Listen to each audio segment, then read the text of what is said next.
क्योंकि ये संगठन ज़मीन पर काम कर रहे हैं। खासतौर से राष्ट्रीय स्वयंसेवक संघ की बात कर रहा हूँ। भारतीय जनता पार्टी जो कि चुनाव लड़ती है, सत्ता में आती है, तो सत्ता उसका एक उद्देश्य है। संघ का वो उद्देश्य नहीं है, सत्ता आए ना आए, संघ का अपना काम चलता रहता है। 3 बार प्रतिबंध लग चुका है। कांग्रेस की हर सरकार ने संघ को खत्म करने की जितनी कोशिश हो सकती थी, जितनी ताकत लगा सकते थे, सब किया।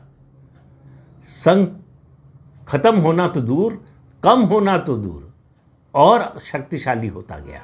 आज शताब्दी वर्ष मनाया जा रहा है। ये मैं मानता हूं कि दुनिया के किसी भी संगठन के लिए बहुत बड़ी उपलब्धि है, और ऐसी उपलब्धियां जो हैं वो तुक्के से नहीं हासिल होती हैं, वो गलत रास्ते पर चलकर भी नहीं हासिल हो सकती हैं।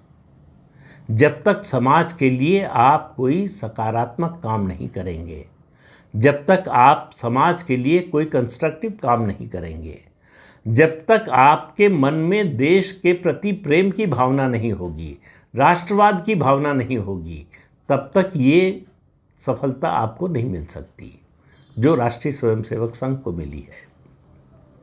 कोई भी संगठन परफेक्ट नहीं होता।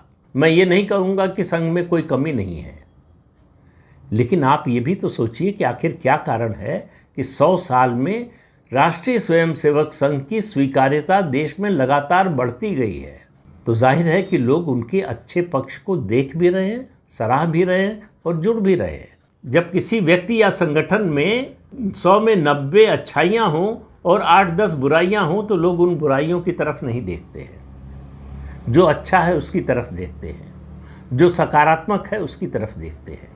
तो सीपीआई जैसे संगठन उदाहरण है दूसरे दलों के लिए, संगठनों के लिए, कि नकारात्मक सोच से और इस देश की संस्कृति की जो पहचान है उसके खिलाफ जाकर इस देश में आप आगे नहीं बढ़ सकते।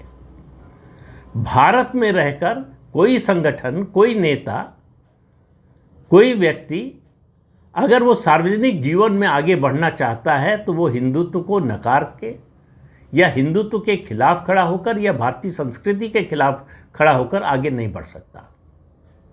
ऐसे तत्व हैं। एक बड़ा वर्ग है मतदाताओं का जो ऐसी बातों का समर्थन करता है, उसमें हिंदुओं का भी एक वर्ग है। यही दोनों वर्ग हैं जो इन लोगों को राजनीतिक रूप से सार्वजनिक जीवन में जीवित रखे हुए हैं, बनाए हुए हैं। लेकिन जिस तरह से बदलाव आ रहा है, और ये बदलाव तेज़ी से आ रहा है, और मैंने आपसे जैसा शुरू में कहा कि 8 लोकसभा चुनाव कम नहीं होते हैं।